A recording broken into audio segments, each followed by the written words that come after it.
Yes, another bloody gaming podcast. Number 14.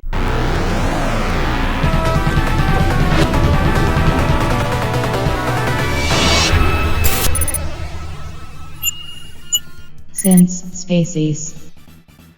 G'day invaders and welcome to Since Spacies, and this is, yes, another bloody gaming podcast, and we are up to number 14, and I am joined by three gamers from around the world, starting with Bex or Trista Bytes. How's things?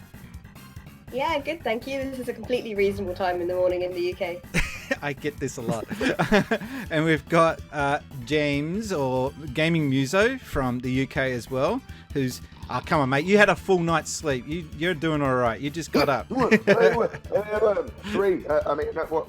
No, I'm good.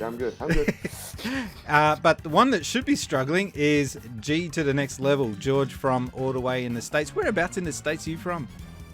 I'm from Texas, good old downstate of Texas, and it's 2:30 in the morning here. But actually it's 3. But you don't know what though?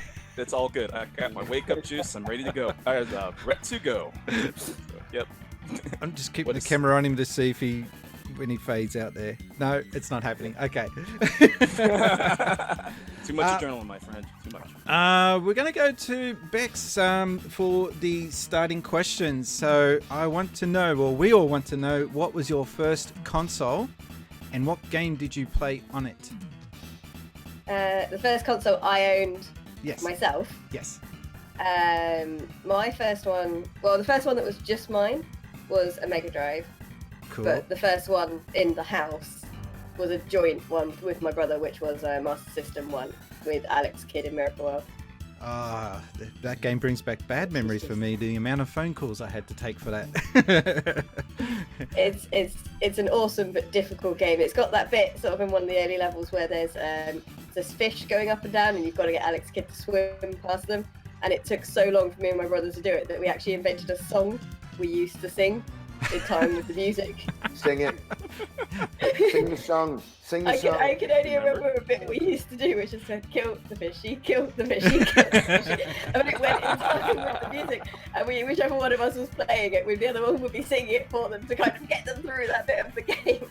It's like Red Dwarf inspired that day. I'm going to kill you fishies. Exactly. Except I was first, I'm just saying, I was first. All right, okay. I don't know which of us invented this song. It's one of those things with kids, it's like you don't know which of you came up with it or how it occurred. But you just all both ran with it. Yeah. That's just what we did. Operation Wolf was one of the other games we had first. Nice. Did you have the light gun? Yeah. I still have it. I've got one sealed up there. I can't believe I found it in the wild. Yeah. Awesome. Yeah. I've still got Master System 1 boxed complete set, and I've still got my Mega Drive, which is the Mega Drive 2 with Sonic 2. I've still got that boxed perfect because I saved up for that one with my pocket money. I think it was about something stupid, like 40 or 50 weeks worth of me not buying any sweets. Wow. I literally just saved up my £1-2 a week that I would get, and bought Mega Drive 2 of Sonic 2, and my mum was so impressed I'd saved all this money instead of buying loads of chocolate like normal, that she bought me Megalomania to go with it as well. Nice. Which is a good game. I wish we never got that one in the US. I need to get it sometime. Really? It's amazing. It's so ahead of its time. It's one of those things that you look at it sort of later, and you're like, so many other games sort of took on its approach. Do you remember the pause sound? It was putting you on hold. Do you remember that? When you press pause, it was like putting you on hold. So many. I think the main one that sticks in your head is you're running out of elements. Yeah. Yes, I remember that too. Favorite game of all time? That's difficult. Just of all time. Anyone? No specific genre. Anyone? No, just favorite game of all time. The longer you think about it, the harder it will be. This is torture. No pressure, just gun to the head. Oh my god! Fantasy Star 3 is probably very high on the list. Nice. Fantasy Star 3? You yeah. sure? Generations. Many people don't mention I'm intrigued as well because many people don't say Fantasy Star 3 is their favorite. They almost say 2 or 4. 2 or 4 is usually the one that everyone keeps saying, but I've never heard anyone say that about 3. I thought it was very ambitious for what they were doing at the time, but I'm surprised. I absolutely love that game, and I like the amount of times my mum would come into my room and find my dinner completely cold, just abandoned, because I hadn't even realised dinner. You know, she'd given up trying to make me come out for dinner, had put dinner in my room, and they would come back 3 hours later, and the dinner would still be there cold. I'd have no idea it had even been brought in the room. Have you played Because 2? Have you played 4? No. Okay. And there's a whole massive story behind that. Which makes me sad. Oh, okay. We'll leave that one alone, maybe. Okay. It's traumatizing. It's traumatizing. Either that or Soul Calibur. Cool. What are you currently playing? What's keeping you occupied at the moment? Beat Saber. Yes. I saw that on your Instagram that you were playing that. I'm like, oh, that looks so great. It's such a good game. It's so good if you like never want to see your friends again and never want to see daylight again, and you just don't, if you want your entire world to just be made up of like boxes that come towards you even when you're asleep, then yeah. Yeah, when you're seeing it with your eyes closed, that's when you're playing the game way too much. One of my other favourite games was Tempest 2000 on Jaguar, and I used to dream Tempest. Beautiful. And there was a Tempest arcade machine, an original arcade cab at EGX, and they might have had to tell me to go away about 10 minutes after closing because I was like, not till I die. If you like Tempest, you got to play Space Giraffe on the Xbox 360. Hardly anyone touches it. No one talks about it, and it's just a Tempest clone, but with all these wacky llama type sound effects, and it's just really psychedelic. And that's the reason why I love playing it, because it's just like as you're playing it, you're just like, what the hell? Like, this is just so whacked up. George, we'll get on to you. So, the very first console and first game that you played on it. Alright, so my very first console, technically 2, because they got the adapter with it, but it's the Atari 5200. That was the first console that we ever got as a kid, but I remember that Christmas that we got it, and we got the 2600 adapter at the same time. Oh, awesome. And we had 2600 games and 5200 games, because my dad and I used to play with them. Which one? And the 5200 actually worked? Yes. And wow. As far as my knowledge goes, our 5200, we don't know where it is right now, but it worked all the way through. We never had any problems. We didn't even have any joystick issues. Like, I know people complain about the sticks not working right and whatnot. We didn't have a single problem with it, and it worked perfectly fine. As far as what games that we really played on it, I remember the first things we bought, of course, were like the Pac-Man ports, Pac-Man and Miss Pac-Man. Galaxian was a big one that we played. Defender was a big one, but the one that I distinctly remember, and the biggest reason why we bought it was because my dad and I used to play in arcades a lot because I would go with them when they would go bowling. Yes. So they they give me $10 and go to the arcade while they bowled. And one of the games that was there was Vanguard. And once we got the Atari 2600, we got the 2600 version of Vanguard first, and then we got the 5200 version later. And that game still sticks with me. To this day, I'll still fire it up because it's just a lot of fun, and that tune just sticks with me. That used to be my ringtone on my phone for the longest time. And just, that's my biggest fondest memories from when we first started playing was with the Atari. Of course, we got the NES later, but then, of course, in '91, it all changed when we got the Mega Drive or Genesis, wherever you're from. That's when it all just went sky high. Yeah, the games really did become a lot more complicated, and I don't know if it was Sega that was to thank for that, or if Nintendo. I know that Nintendo were quite content on just sitting on the NES for quite a while, but it would always be something that. If Sega didn't come along and push Nintendo to get a 16-bit console out, maybe it would have been NEC or someone else. So I don't know if it's just Sega to thank for that, but Nintendo were quite happy just sitting on the 8-bit sales, weren't they, at that time? Oh yeah. Well, I mean, competition always makes you stronger. So when Sega comes through and they're just like, "Hey, we're the new kid on the block, and we're gonna kick your butt if you don't do anything about it," Nintendo had to respond. That was a great yeah. response, though. The Super Nintendo was such a good console. It's just a shame that they didn't think to do it earlier. It's just Seriously. Yeah, but It worked out for them in the end, though. yeah, right? true. It was such a good. That's my favorite generation of like two major gaming entities at each other. I really wish that they'll hurry up and do that movie, but I heard that they're not going ahead with the Console Wars movie. I don't know if anyone knows anything about that, but I haven't heard it. I actually just bought the book recently, and I still haven't gotten around to reading it yet. But I haven't heard anything about them either like canceling or delaying the movie or anything. So that's news to me. it's way more interesting to me. Oh, I guess I'm biased, but it's way more interesting for me than the Coke Pepsi was. So, what's your favorite all-time game? So I do have a quick answer for this. So, and this is going to be surprising considering, Sega, Sonic, and all of that. So as tempted as I am to say Sonic the Hedgehog, it's not. Nah. My favorite game of all time is Konami's Dance Dance Revolution. And I'll give the short version of it because I could go on for literally hours about why. But that game changed my life. Like everywhere from the better. It helped make me a better person. It helped make me break out of my social shell. It helped me move on in my career. It helped me meet my wife. It did so many things for me. Wow. And if it weren't for recent physical issues, I would still be playing DDR to this day. Because it's still going. We just got a new arcade game, not last year, but, well, yeah, it was last year that DDR-A came out. It's still going. And it's just hit its 20th anniversary. Apparently, there's a movie coming out. But Dance Dance Revolution, the movie? Apparently. We'll see how well that goes.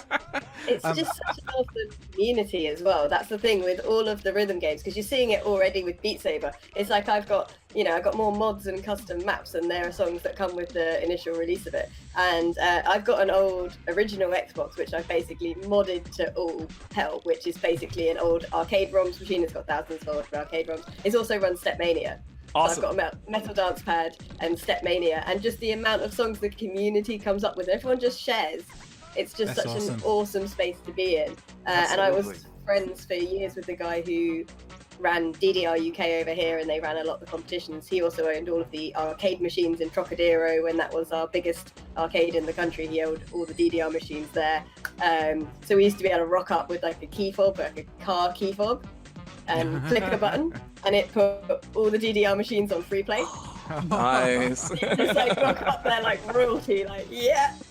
I know the person that owns these arcade machines.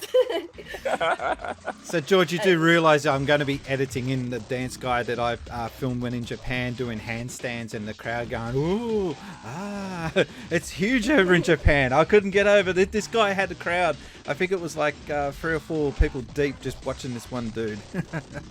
There is no feeling that I could describe back in the day when DDR was really huge, and you would see the crowds of people that would just populate right behind you. I remember one day specifically, like I was playing, I forget what song. No, it was Dead End, which is a 9-footer, and it's a really hard song for the time. And I'm concentrating, and I'm in the moment, and then I'm sweating bullets. I'm done. I turn around, and there's like 40 people behind me. I'm like, whoa, what the? It happens now at Arcade Club up here in the north of England, because there's 3 rhythm games that I play religiously, and it's U-Beat, Musica, and Nostalgia. U-Beat's literally like the rhythm game that I play religiously, so I'm like we have tournaments on that, but whenever we're playing it, because there's only a couple of us that really play it to the level, level 10, so whenever we're playing it, people literally just stood there with faces on them like this. Yep. That's like me in Beat Mania 2DX, which is really high up my list on favorites too, because that game's kind of the same, because it uses 7 keys and a turntable, and so you see your fingers going like this and hitting the turn disc, and then people are like, how in the world is he doing that? And I'm like, years and years of practice. Yes, and then when you watch the footage back, of your hands, it's literally like this, like on UB, like. Yep, exactly. It's like just tracing all. Man, I wish we had U-Beat here. I know there's one arcade in Austin that has one. We have 3 of them. We've got 3 of them up here, all linked together, and they've just been upgraded to U-Beat Clan. So we've got the latest version on them now. So it's so cool. Awesome. There's a chain called Round One that has like a whole bunch of Japanese arcade games here. We have them in Dallas, but we don't have them in Houston. yet. Yeah, Yeah. work on that. Work on that. Get on that. I do have a question for Trista. I don't know, call you Yeah? Trista, Bex. I'm still trying to get my head around that. I just answer to whatever. Hey, you, it's fine. So We'll go with that. We'll go with that. I was just going to ask you, you went to that major expo just recently in the UK, and you interviewed quite a few people who were doing indie games and developing indie games, and I find that kind of intriguing because it's something that I haven't delved into enough, is indie games. Not that I've been a snob or anything, but because I'm so times poor, I got to focus. If I'm going to be playing a game, it's got to be something that's AAA. But I am kind of looking at the smaller guys on the scene, and some of the work that they do is just like, I can't believe one person did all that, or a team of only 4 people did all that. What was one indie game that stood right out for you in your for 2018? I'm probably I'm gonna cheat and say 2 different things. Okay. Because one of them is retro and one of them is modern. And I interviewed both of them. I mean, I've been interviewing the indie games guys for years. That's kind of, I know more about indie games than AAA games half the time at the moment, because I find there's so much interesting, innovative stuff that's going on in the indie scene. But of the modern style games, there's a game called Soundfall, which is by Drastic Games, and it's a rhythm game dungeon crawler. Nice. So I've heard of you this have one. to Yes. do all your Yeah. stuff on the beat. Yeah, you Sounds have to do right all up your my moves alley. on the beat. It's so good. The animation's gorgeous. The artwork's gorgeous. You get into a flow with it. You start chaining combos. You're George is traversing looking the it up landscape. on Steam now. Oh, it's mentally in my mind. I'm gonna be looking It comes into out next year. It's absolutely incredible, and I really loved that game. Like, if you Oh, want so something that's it's gonna actually be- not out yet. No, I was playing just the. I think it's just still in beta at the moment. Oh, because playing I've that. been seeing the beta version, being shown around on different podcasts in the past. So yeah, I'm surprised that it's not out yet. Yeah, I'm pretty sure they said next year for the final game, but it's a really big, ambitious game because you've got all these elements that dynamically respond to the music. Your combos, your enemies, your loot even depends on how you're behaving with the music. The levels are partly procedurally generated by the music, so it's a really big project. It's awesome. And then Sounds incredible. on the other end of the scale, a huge project for different reasons is Tanglewood, which is a brand new Mega Drive game. Why not? Yep, I know all about that. I got to see and touch one of the 2 remaining known working Mega Drive dev kits in the world. That's awesome. They have that at EGX. You're just there sort of like, oh, and it's just other people looking at you like it's just a Mega Drive and a box of lights underneath, and I'm like, no, this is amazing. And that's 5 years of learning to code and assembly. The guy just did it himself because he wanted to do it as a kid, so he's just done it now. And the game's lovely. Really, really lovely. It's got little bits of play mechanics that remind you a bit of Sonic, for kind of jumping into the ground and being propelled up and bumpers and stuff, but also quite Lion King in the kind of tone and the kind of feel of it. It's quite a chilled game in the kind of feel of it rather than kind of like a manic Sonic style speed game. And we used a copy of it to prop up the phone to film our interview, didn't we? We did. I was given a press release copy, That is a cartridge. so and disrespectful. I used it as part of the phone stand temporarily, but I swear, I swear it will be held in reverence. And Did you end up getting a little tripod in the end there, Gaming Muso? Oh yeah, I literally just didn't take it with me to EGX. Okay. I didn't know that I'd be doing many interviews down there really. So when we were there, I think the only way you're going to learn. It was a stack of business cards, Tanglewood, and a copy of Katie Price's latest novel. Yeah. That we were using. Novel. Yeah. You have to novel. Yeah. It's not a novel. It's a cash novel. grab. Yeah.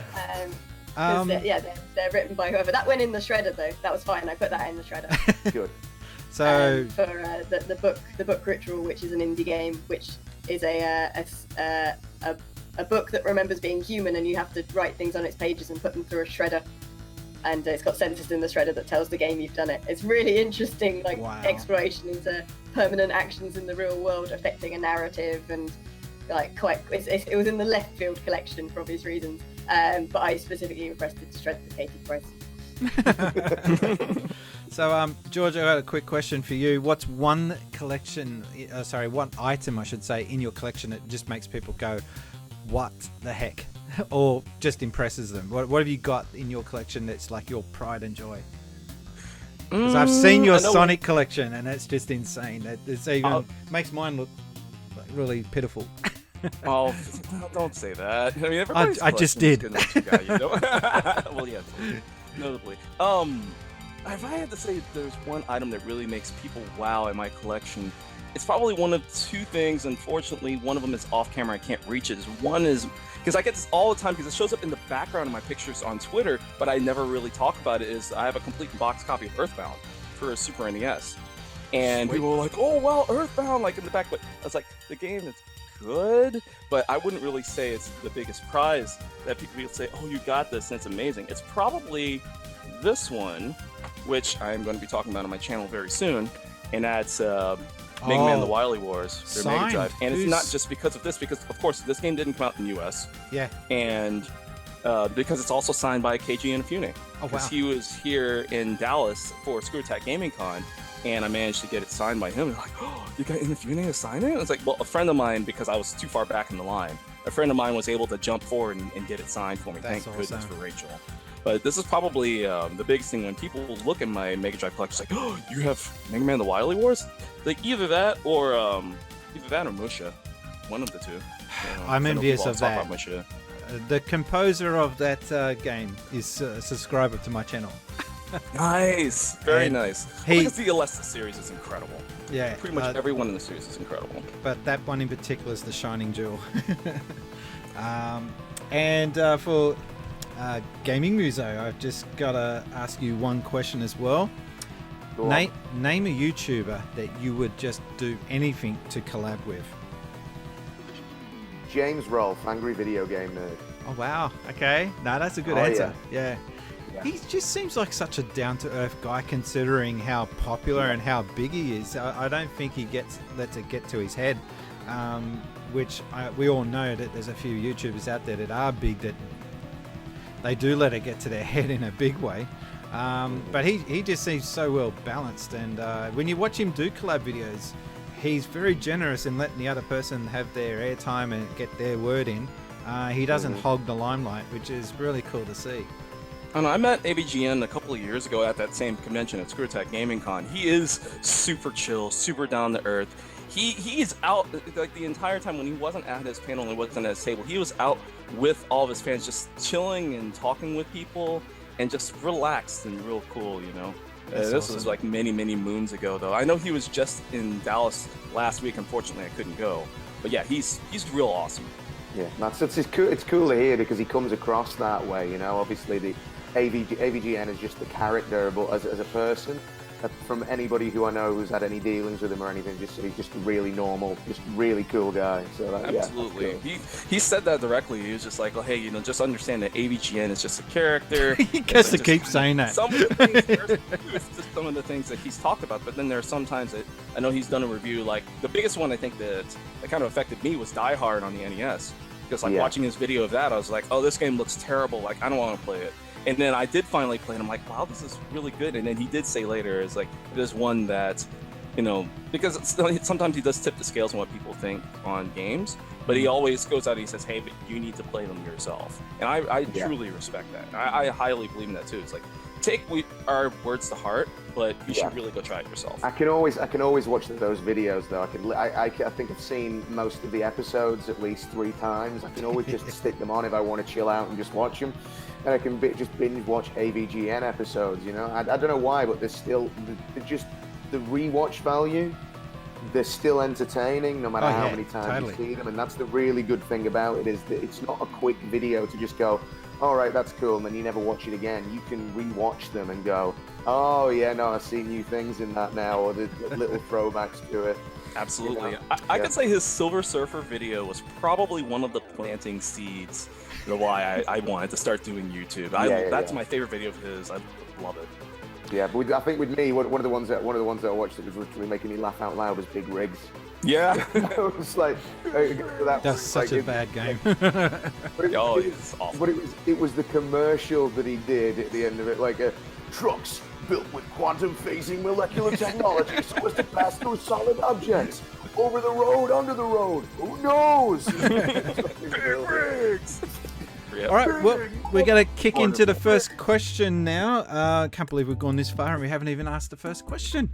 So DLC used to be such a big deal. Now it's pretty much out of control. You used to buy a game knowing that you won't get the full... You'll now buy a game, I should say, knowing that you won't get the full experience unless you pony up for the extra content, which is kind of rude. I mean, think about it. If you went to a cinema and halfway, like, or no, 3/4 of the way into it, people came around asking you to buy more tickets if you want to see the end. That's kind of rude, isn't it? And no, I've never heard that analogy. I just thought about it today. I was just thinking DLC is really rude.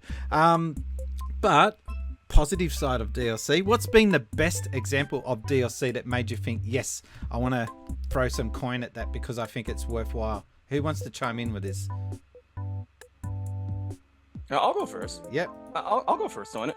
I think because there are a lot of examples of DLC, like you mentioned. I think probably the one, and yeah, it's a little bit more recent, but I think one of the ones that really hit it like a home run for me was the Wipeout HD Fury expansion to Wipeout HD on the PS3. Yeah. Because I mean, because I absolutely love Wipeout. That's one of my favorite game franchises ever. And when they did that, now I believe it came out in PAL territories physically, right? You actually did get physical copy. Yeah, lucky. I wish I had that. But I remember when that DLC dropped, and I got it immediately. I came home from work. I played it for pretty much the rest of the entire night because they made everything about the game. They took everything about it and made it better. Added more tracks, added more ships. The game's just glorious. And then even to this day, like when this came around, Wipeout Omega, it's amazing. It was absolutely incredible. Played in VR. I don't have a PSVR. You need to play Wipeout in VR. You really need to play Wipeout in VR. I told my wife this. I was like, I would not be surprised if I actually wind up buying a PSVR just for Wipeout, and I will have a basket or a bucket next to me ready just in case. But it's good. It's like, whatever, it's worth it. It's Wipeout. So totally worth it. If not that, I would probably say right behind that is because a lot of people don't believe me when I say that I'm actually a pretty big fan of Grand Theft Auto. You're like, oh, you like Grand Theft Auto? I was like, yeah, big squeaky clean babyface G really likes Grand Theft Auto, right? Yeah, I actually love it. It's probably the Grand Theft Auto 4 Ballad of Gay Tony DLC. Yep. Not so much the other one, but that one I did enjoy. Yeah. It's because it kind of really made me throw back. There's one thing I love about Grand Theft Auto is when the environments are really live and colorful and it doesn't take itself too seriously. I think that's why I had a problem with San Andreas. It's because it tried to take itself too seriously. But I had that like issue Vice as City well. before, Vice City was awesome, and I love Vice City. Yeah, it wasn't trying to be too serious. I mean, the guy was even cracking jokes all the time throughout the game, the main character. So it didn't. I mean, yeah, when 4 came out, 4 was just I found it too self-aware. It was blah. Yeah, it was just plain. But I think they really nailed it with 5, and it went back. They reined it back in towards being taking the mickey out of itself and not being totally serious. I mean, was it Cluck Bell? The fast food, the takeaway joints. Fucking Bell. Cluck and Bell. I mean, how can you be playing a game out serious with that logo in the background? Like, you have to be taking the mickey out of yourself. That's why I kind of liked what was the other game that was competing with it at the time for a while there, and then they kind of went off in a different direction. Driver, I think. No. Saint. What, True Crime? Saints Row. Saint Row. Yeah. I kind of am glad that came along, because it was doing what Grand Theft Auto should have been doing there for a while, and that is continuing the gags, and no one plays it to be serious. No one wants to be a serious gangster. They're just playing it because it's just fun to I don't know, run over hookers or whatever it is they're doing in those games. No one takes it seriously. But you can only do that so far, and you're absolutely right that Saints Row really took it and they made it hammy and they made it work. Going back to competition makes you stronger. Yeah, it's like Grand Theft Auto kind of took that and it's like, okay, well now we're gonna go back to being goofy. We do need to rein it back in. Yeah, I love 5. 5 was incredible. 5 is awesome. So back to DLC. Anyone else got any examples of cool DLC that they thought was something worth mentioning? I like this new idea of getting the actual game, then companies taking it away and then charging you to get it back again. You know, like Nintendo have done recently with you know, we had online playability, and then they took it away, and then they went, oh, you know, now you can pay to use it. So technically, it's DLC, isn't it? That's like a PR nightmare, isn't it? That is such a PR nightmare. I got one example. Dimensions. Ooh. It's DLC, but it's physical. You're buying the packs, and you got Ghostbusters, A-Team, and all these other really cool add-ons. I just find that the sad thing is with that game, though, the Sonic one, of course, but Sonic one's weird though. It is weird. Sega doesn't have the rights to Green Hill Zone music. Every time they make a Sonic game with that at the start, they have to pay the composer for that. Really? Yeah, it's just so. I mean, could you imagine Nintendo not owning the rights to Mario or anything with Mario, or Disney? Imagine Disney, every time you walked in there and Mickey Mouse showed up, they have to pay someone else for Mickey to be there. It's just so. Sega. Yeah, see, they just do things so weird. But yeah, I like the Dimensions series, and it really does open up the game when you do buy the packs. I do need to get back into that. I've got a sealed copy back there, which it was reduced because they've stopped supporting this, which is so sad. And I still yet to open it up. Same. I have a complete box copy for Xbox One, and it's sitting when Toys R Us went under. Now apparently they're coming back, but when they went under, I bought one for super cheap, and now it's sitting there. I haven't gotten a chance to touch it because I played it first on PS4. I bought it just to get the Sonic expansion. It's like, okay, you got me. Bex, you got any idea on DLC that made you think, wow, that's actually pretty neat or cool? Or I prefer stuff that does things like Dimensions does, where it's more like you're choosing the content you want.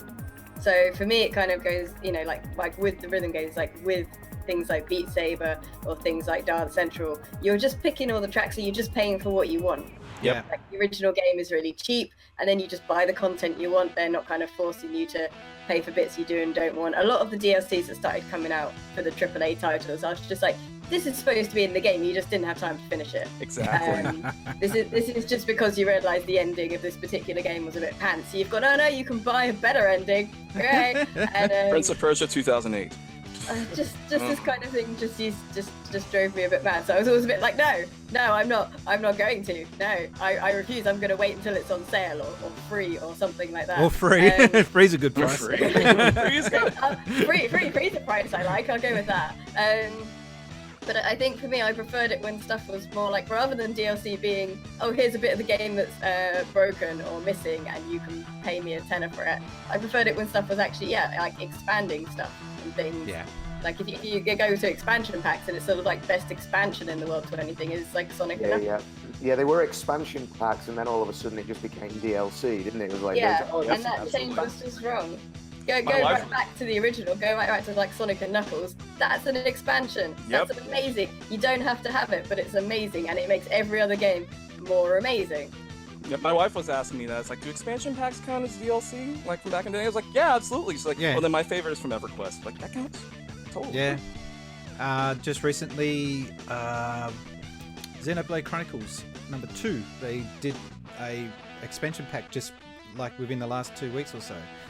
You can buy that DLC though and play it on its own. You don't need to have the actual game, which I don't know. I think that's kind of cool. It's a small condensed version of the Xenoblade Chronicles Xenoblade Chronicles 2, which that there takes 200 hours of your time, of your life. That's one thing I give Nintendo credit for, is that you can talk about the problems that they're having with online at the moment, but when they do DLC, for the most part, they do it right. only because they've been scolded in the past. They don't want to get scolded again. That's true. Oh, sorry, guys. True. Hang on. I've got to open my Nintendo Switch voice chat. On my phone. Sorry. Yeah. You know. All right, I think we'll move on to the next question then. So, have you ever finished a game and then you felt like running out into the streets and getting as many people as possible to play that same game because you just had such an awesome time with it, only to find out that no one cared? I'm talking about underrated games. What has been the one game that you absolutely loved and one that shouted from the rooftops and everyone was yelling out, "Shut up"? I'm after the most underrated game of all time. I've got an RPG that I really love that no one else has even ever heard of, which tends to make it pretty difficult to have conversations about it. I really loved an RPG called Septerra Core, and no one's ever heard of it. I haven't heard of that one. Yeah, see the problem? No one's ever heard of it. It was a PC game, it was a European game, it had a lot of Japanese influence in the style, and it had this incredible epic storyline. The entire world they were living on was on like a big mechanical spine with layers. Like, so if you imagine like a globe, took the sea off and made the sea into spaces, and then made concentric globes of them around the central spine.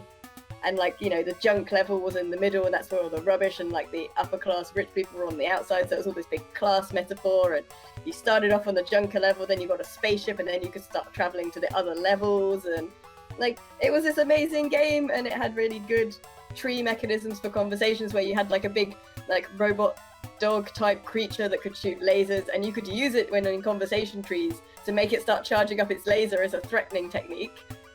So you'd be doing your normal conversation trees, and you get the dog type thing to kind of start growling, and people would either be like, whoa, I'll tell you, you can have a discount. Or they'd be like, you're being rude, get out of my pub. And I loved that game so much, and just literally no one in the world has heard of its existence. It sounds a lot like Valhalla, that recent cyberpunk RPG that came out. It's like, it sounds an awful lot like that, where the conversation trees completely change everything, and then they throw a curveball at you. I can't wait to play that game, by the way. But that one sounds awesome. Stuff like 4. It sounds really good. It was huge. It was how old was I? I was about 16, so it's like 20 years ago. 20. Anyone else want to come in there? I've got to look that one up, by the way. That's a Google job for me now. Anyone? Underrated. Well, while you guys are thinking of one, I've got one. Anyone heard of this one? Siddiqui? I have. I played it. Yeah, and no one talks about it. I never see anyone talk about this game, and it is such a cool little romp hack and slash style game. And I guess just because it was exclusive, or was it only on Xbox, that's probably why no one played it. Yeah, because it's like RPGs on Xbox. Well, it's probably why. But I remember way back in the day when I played Siddiqui, and I enjoyed it too. But then I realized, like, the more I played it, it's like I realized why I liked it, because it felt a lot like Time Stalkers on the Dreamcast, okay. Just in a way in its style, and then it's done by the same team. I was like, okay, it makes sense. But it's a good game, but I think it was the wrong system and the wrong audience, and wrong timing. Why is that name familiar? Climax. What else did they put out? I know they just did something else recently, but the Climax, I think that no, I'm thinking of Argonaut. I thought maybe they did Croc for a second. I know they did the Roundabout series. I'm trying to think of what else they did something big. I'm blanking on that. Well, they've done a lot. This is when Microsoft, were trying their best to try and woo to the Japanese gamers unsuccessfully. And they keep trying to do that. And they keep trying, and that just they just keep. I mean, have you? No one else here has been to Japan, I take it. I haven't. I would love to someday. You have been? Yeah, 10 years ago, but I was out there 10 years ago. So even if you were to go there today, you go into the gaming stores and it's just PlayStation everywhere. Nintendo a little bit here in the corner, and there's this token little Xbox section that just gets poo-pooed on. It's just like, why are you guys even bother? But if you go into the secondhand game stores like Super Potato and Book Off and those type of stores, you'll see heaps of Xbox stuff in those. So it's just kind of weird how it's not being sold new, but secondhand you can get it. Anyway, this is weird. But yeah, Sudoku's probably high up on my list. You guys don't have a... I do. I got one, and you'll probably be really familiar with this one, because... You're going to say Landstalker. Oh no, no! but Landstalker is done by Climax. That's it. one of the That's ones I it. was thinking of. That's it. Thank No wonder you, the art thank style you. is so familiar. Then, yeah. But Anyway, sorry. Yeah. Burning Rangers. Yeah. Rangers Yeah. on But have you Saturn. seen the price tag on that thing? It's crazy expensive now. It's like I thank my lucky stars that I have it. It's the thing is that as far as the quality of the game goes, it's not the best game on the system. It has issues. It Yeah, has but camera that theme problems. song. It has But some control that theme problems. song, Burning Rangers. No, but just the aesthetic and everything around it, especially when you turn all the lights off, turn the sound completely up. If you can play it with headphones, play it with headphones, and just Get you're into it. exterminating fires in space. As weird as that sounds, but it's just, oh my goodness, just the environment is so incredible. The tension that you feel when you're listening to the I forget what her name is. Basically, the commander is telling you, okay, watch out, it's going to be to your left. You see the glow that pops up before a fire just boom, just explodes and knocks you, and you have to collect gems, which I guess are an ode to Sonic Green since it's a Sonic Team game.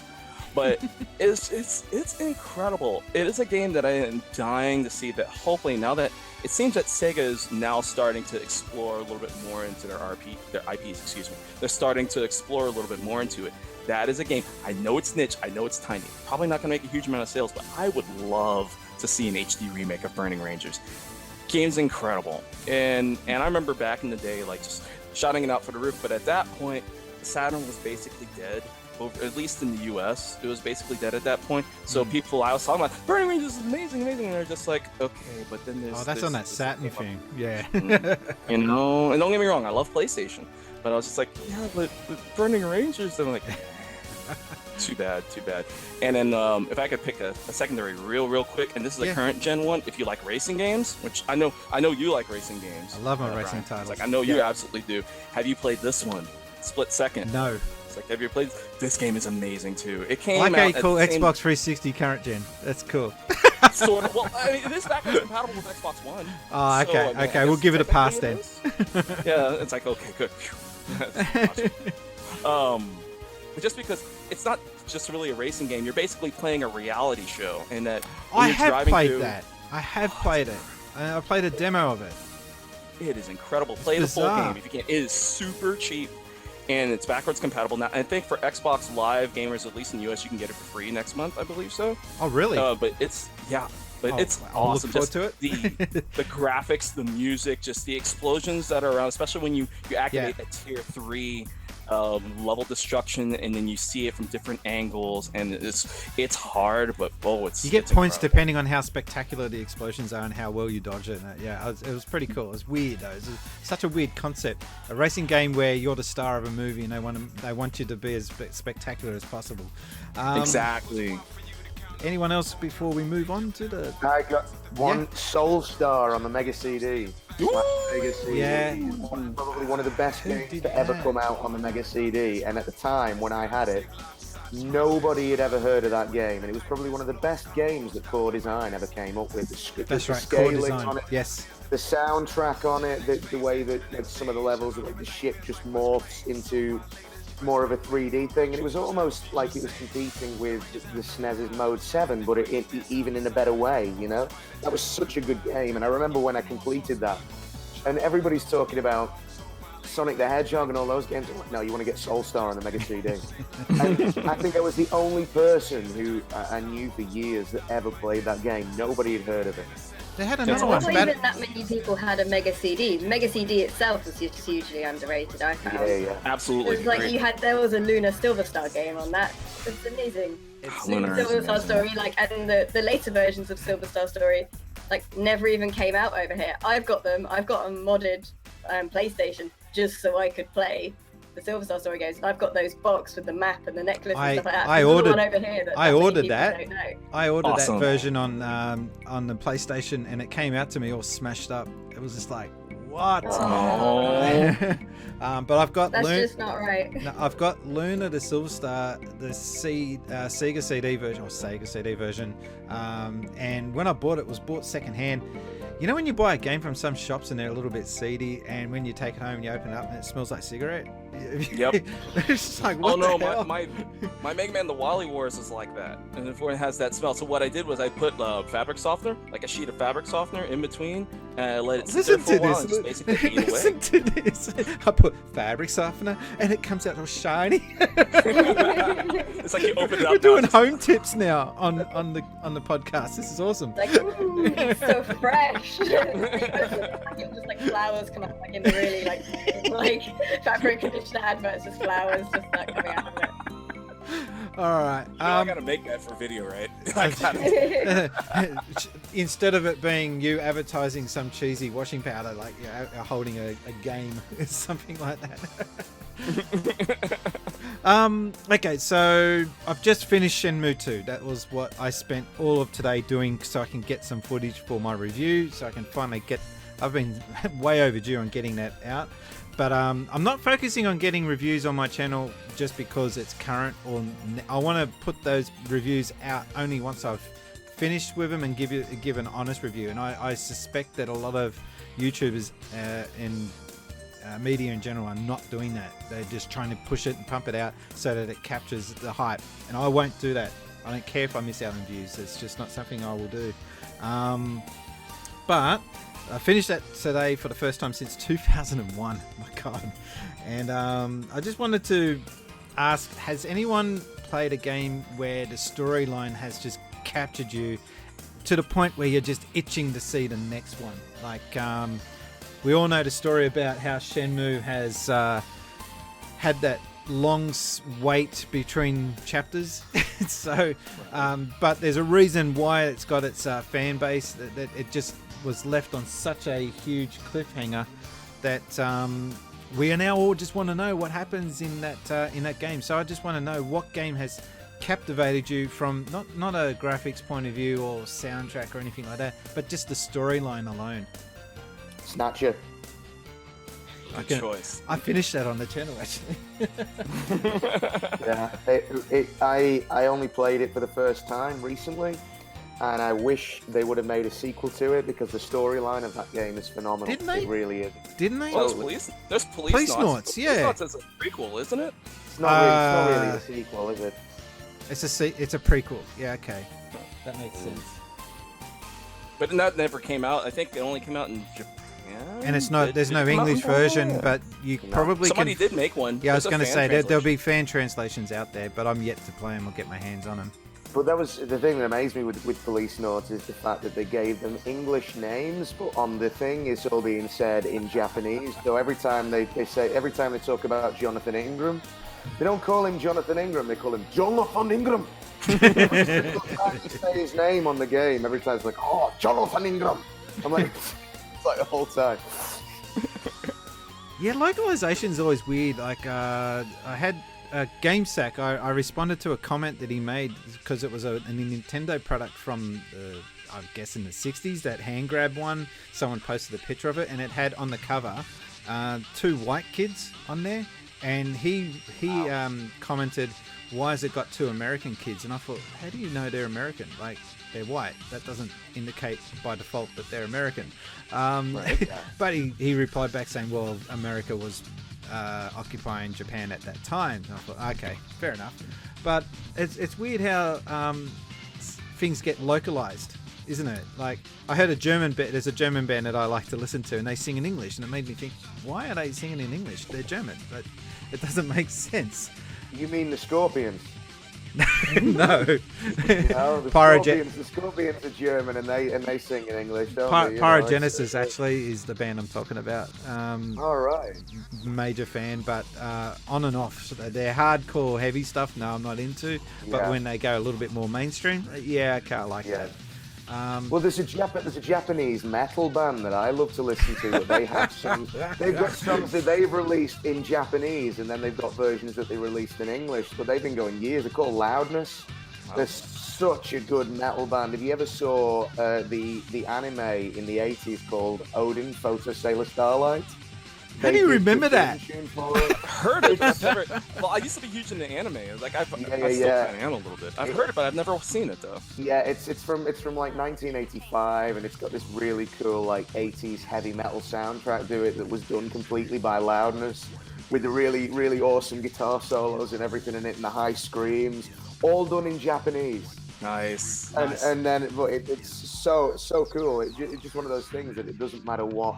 And they've got fans all over the place now, but they now release their albums in Japanese and English. And I like to listen to both. You know, Yeah, cool. cool. That's cool. Getting a little off topic. That's my fault. Storylines, captivated storylines. Who's got an example of one? I do. I can definitely say, because this is another one of my all-time favorite games too. And that's this one. It's Valkyrie Profile for PS1. Because as much as I was really just starting to delve more into RPGs with the PS1 and that era, it's just the story of this game, because it's basically a story about gods and goddesses and war, and it's incredible how the pacing on it and everything plays out. This is one of the few RPGs, or really few games out there, period, that, and just gonna be straightforward with it, it's one of the few that actually made me cry when I was playing through, because there's actually, it's a very somber story, and it's something that came out at a time when I guess I wasn't really playing games like that, so it just hit really close to home. The voice acting is incredible. There's a mechanic in it that, as you're in the overworld getting from point A to point B, Lenneth actually listens to the crying voices of the town people, and that's when it actually tells you where you need to go next to advance the story forward. And it was something that was just completely unheard of at the time, but I guess it was just at the right place at the right time. But I don't know if it's available digitally. Because I know the PS1 game is super expensive. I know it's on the PSP, and then it's great on the PSP too. Cool. But this storyline wise, it's incredible. Games that make you cry, man. I know those feels, because I remember what it was like for the first time I ever played through Aliens Colonial Marines, and I'm playing this, and I'm literally like, But that's a different. I'm playing through that. I'm there. I'm starting to tear up. I'm starting to well up. I'm just gonna cry my eyes out, going, I can't believe I wasted my money on this piece. It's like playing Rise of the Robots. It's like you're crying for a different reason. You were moved, but moved to do something else. It moved in the wrong way, Yeah. Shenmue today, like seeing that end credits rolling, and that music, the soundtrack in that game is just, it gets you in the feels. And especially if you've been to Japan, I'm lucky enough to have been to Yokosuka. I purposely went out of my way to visit that area, and I don't know, there's just such an emotional attachment to that game, and it's more sincere. And I mean, I always keep using the example or comparison of Shenmue compared to Grand Theft Auto, where there's no soul or spirit to Grand Theft Auto, or at least one that they should be proud of. It's just I don't know, there's something more sincere about Shenmue, and I can't wait to see where that story goes. And it just sucks how they left you on this cliffhanger for, what has it been now, 17 years or something? Close to that. Yeah, it's just insane. Well, very soon, Brian. Very soon. Shenmue 3. They're stuck in. I won't give it away in case there's people out there that still. Actually, I found out something today. People who've bought Shenmue 2 on Xbox One, only 20% of them have finished it. Oh, that's sad. Yeah, so it's a 1 in 5 But again, job. different audience. I wonder what this Shenmue 2 thing's all about, and then they load it up. Oh, this sucks. Yeah, there's a few people out there I think that would be in that category. Yeah, it's like nothing against Xbox, but that's not really their audience. No, it's not. Really not. But then when they say that about Shenmue 2, all you have to say is, "You can't be here. Go away." Which is kind of odd you say that, because Xbox tried to push Shenmue with that partnership way back with Sega back in the day. Yeah, Club Tokyo or something like that. That first racing game that they had. And Jet Sega Set, GT, right? Yeah, and Jet Set Radio, or Jet Grind Radio as it was called in the States, and there's a whole stack of these exclusive Sega related titles that, I don't know, I wish that bond between Sega and Xbox was as strong as it was back then. I wish it was like that now. Yep, I remember I bought an original Xbox for Crazy Taxi 3. Once that dropped, I was like, I need an Xbox. You can't look at a Wait, screenshot of Crazy Taxi and not think of Offspring. Nope, Yeah. Exactly. Exactly. Put that Crazy up. Taxi You can put that up was on Twitter. Yeah. You know, put that up on Twitter. Just put yeah, and everybody will Everyone knows what you're on about. Yeah. Yep. It's like you walk into an arcade and everything else could be going off, but then you hear, hey, come on over, have some fun, Crazy Taxi. And you're Jeez, like, you do that well. crazy walking to it. You do that too well. He's played it too much. Well, truth. They never had a sit-down cabinet of that. It was always a stand-up cabinet. I thought they did. And granted, sit-down the cabinet? only one that I've ever seen was a stand-up cabinet, but Like, I yeah. think they thought they I did. will have to look. If there is one, I'm going to throw the picture up. But if there isn't one, no picture. Bex? I spent so much of my youth playing like epic JRPGs that just always plot-driven stuff was one of the biggest things for me. So I was playing the Phantasy Star games, obviously, you know, all your Final Fantasy type stuff.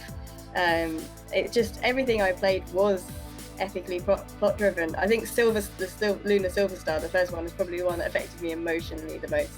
I think I got for very, me, very with that into game, that. the music was the thing that got me and drew me in at the start. It was the first time in that era to play a role-play game with real orchestra soundtrack to it. Like everything else back then It's was beautiful, all and if you hear synthesized. it played live, well, you play like a lot of the music from these things, because I've heard like the London Symphony Orchestra do a lot of like video game music and do some of the music from things like Final Fantasy and all the Square stuff and stuff, and like the music is just amazing. And Luna had that, and those beautiful cutscenes, and the fact they you watch documentaries on it and they put some cutscenes in just for emotional tension or just to do something beautiful. Like they had the first one, they had the song on the boat, that cutscene. Yes. And just because it was beautiful and it was such an amazing world to go visit. So I think just like all those JRPGs I played when I was younger, things like Chrono Trigger as well, like that kind of stuff was just where it was at for plot lines for me.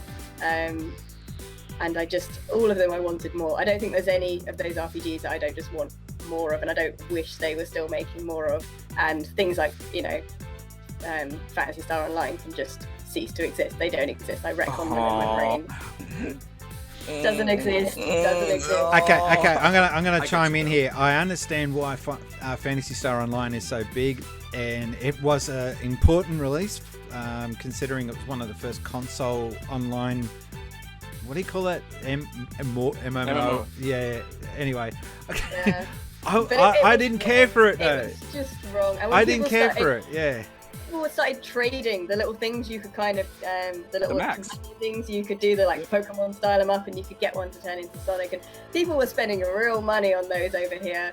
And it was just like, if it just was a game, if it didn't have that logo on it, I'd be fine. But now when I speak to people who are younger and I mention Phantasy Star, that's the game they think of. And I'm just like, It's generations. Yeah. There's generation differences, you know? Yeah. And meanwhile, I'm sitting there screaming for a Phantasy Star. What are we up to? 5. I would love a 5.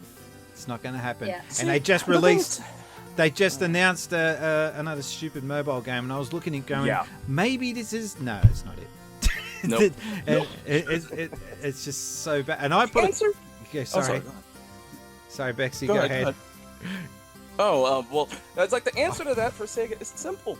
Just release Phantasy Star Nova, the one that was on the Vita. That was kind of like they made a real story with little tiny things of Phantasy Star Online.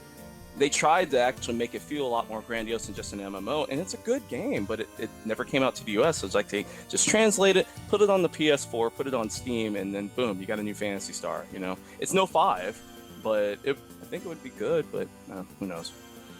I don't know if we're looking at it with nostalgia eyes though. Like, it would be nice though to see him release a 5, but not makes it pixelated. Someone made a good point with Mega Man just being released. Was it the 11 that just got released? Yes, he's going to. What do you got there? This is the special edition that came with the amiibo. Ooh, nice. Okay. I haven't opened it yet because I've been so busy this week. I haven't even gotten a chance to open it. At the risk of getting a whole stack of dislikes in the comment, I'm going to say something that really frustrates me with the Mega Man series. You've got a classic character like Mega Man, who everyone loves, and they love that style of gameplay. And then you've got another character, Mario. Everyone loves Mario, but look at the two different directions that those series have taken. Mario have, for the most part, not always, but for the most part, tried to expand on the format and tried to do new things and brave new things with that character. Mega Man is just left to right, blasting. It's the same thing over and over again, and that's what's really made me think, yeah, okay, one year they did it with pixelated graphics because the people like that stuff. They're not trying to do something new. I think the Mega Man series number 12 needs to be a totally new format, new game, but at the same time enough tips of the hat and nods to the source material. I just think that Capcom are playing catch up.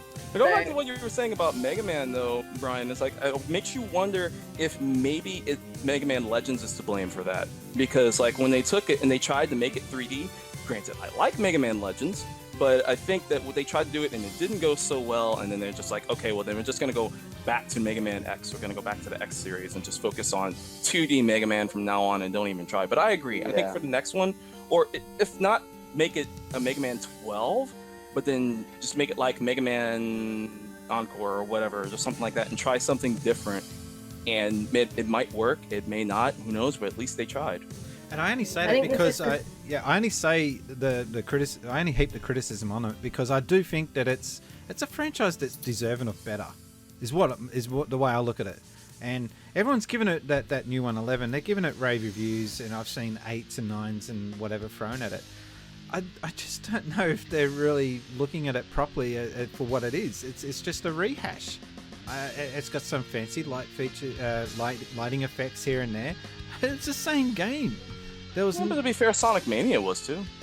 It essentially was in the same style as well. That I would was a rehash. I would dare say that Sonic Mania was done better than this new Mega Man game. Okay. Well, I mean, we'll see once I actually play it. I may agree with that. It is still. Play I think this is a thing though. When you've got AAA titles, to some extent, they have a license to print money. If they mess up a game, they lose their license to print money. Look at what happened with Tomb Raider. They produced a few completely awful games.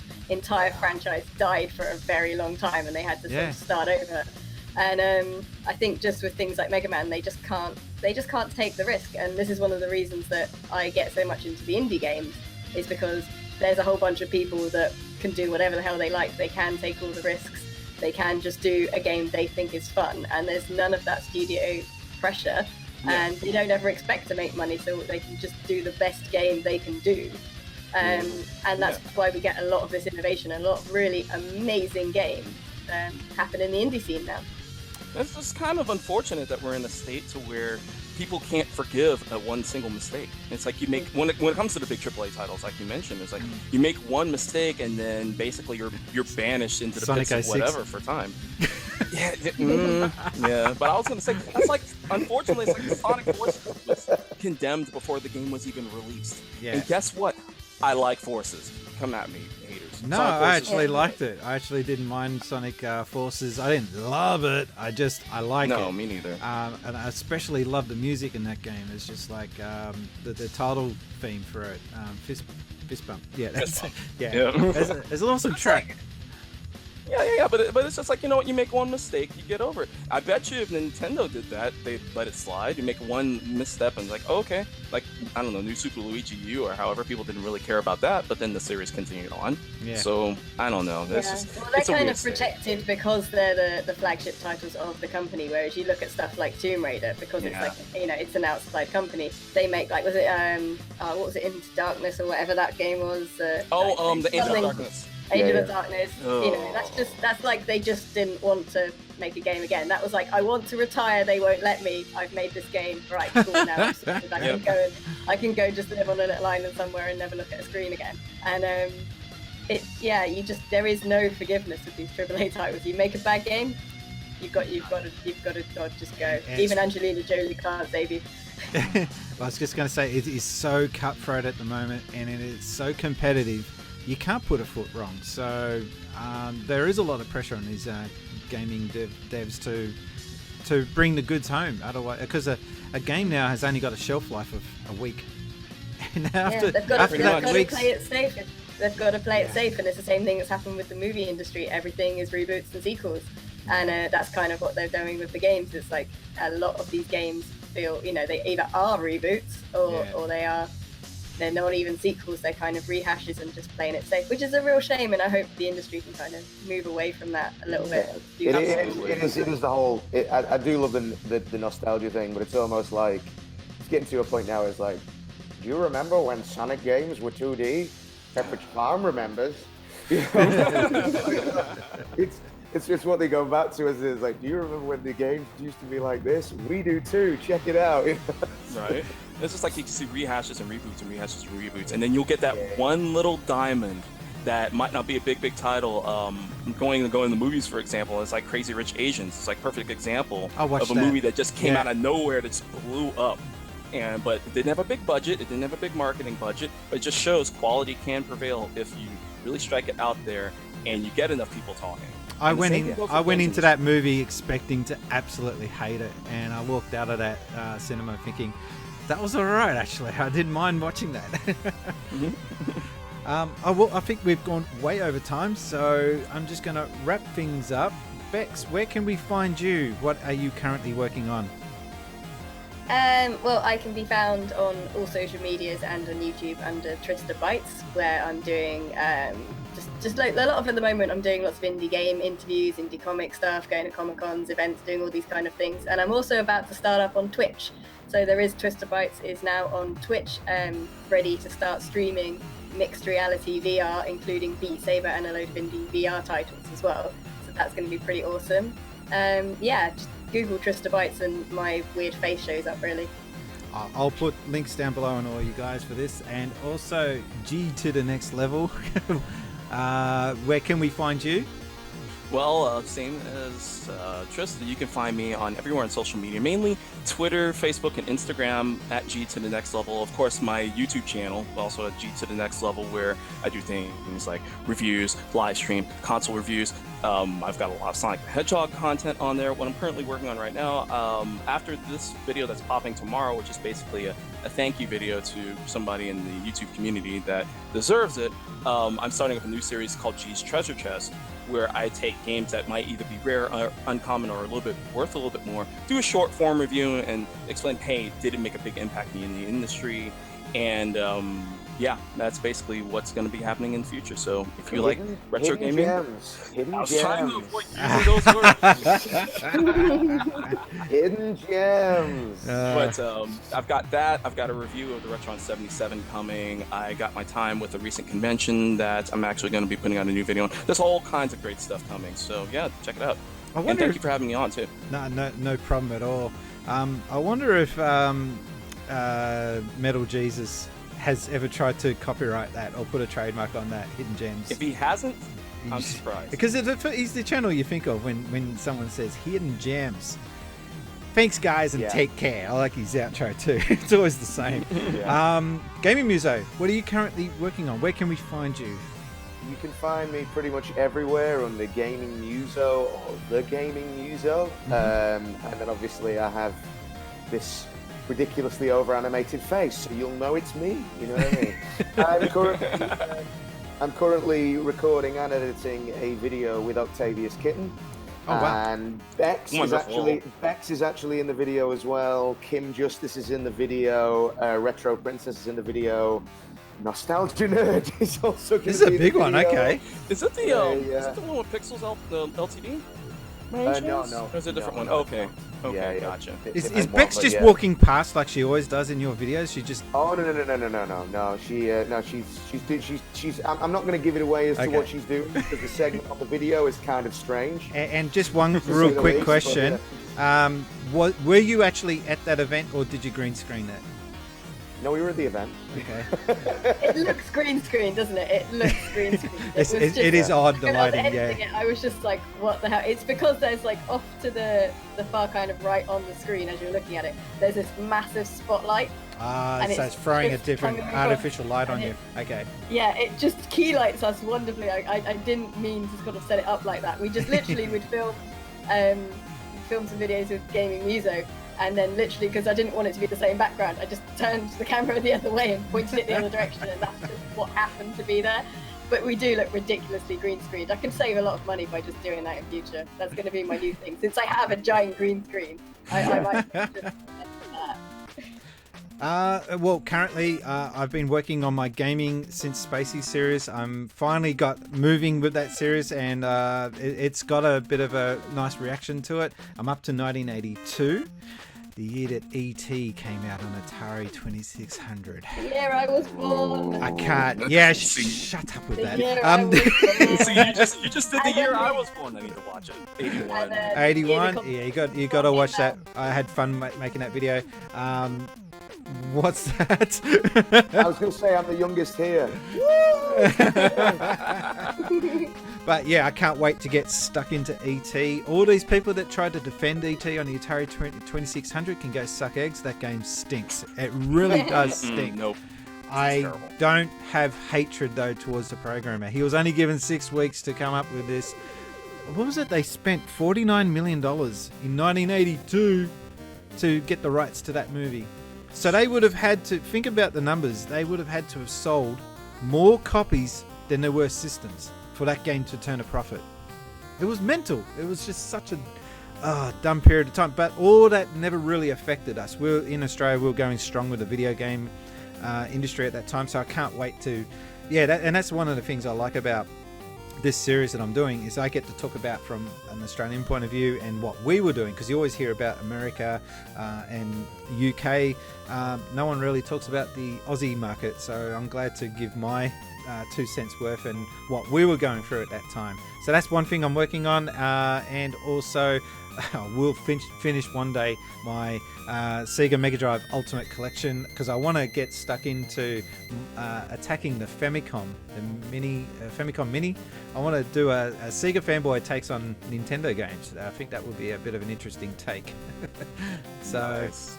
that's what's currently being worked on here at Since Spacies. Guys, I do appreciate the weird, wacky hours that you are here to be with me on this podcast. I'm going to, an announcement from the next podcast onwards. It's not going to be known as a podcast. We discussed this prior to this being filmed.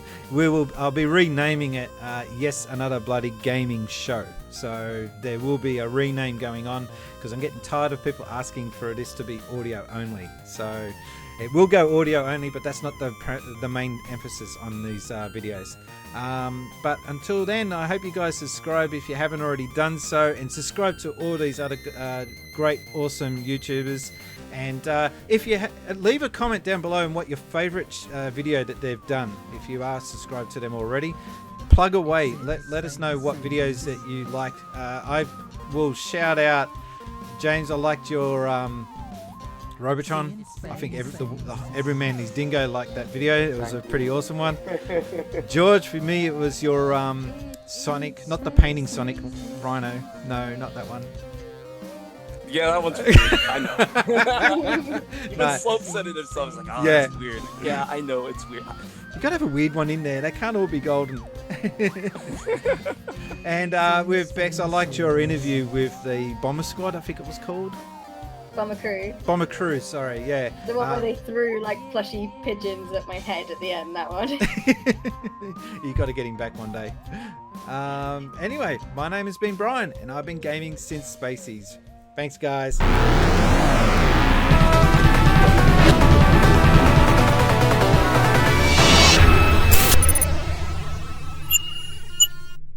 Since Spacies.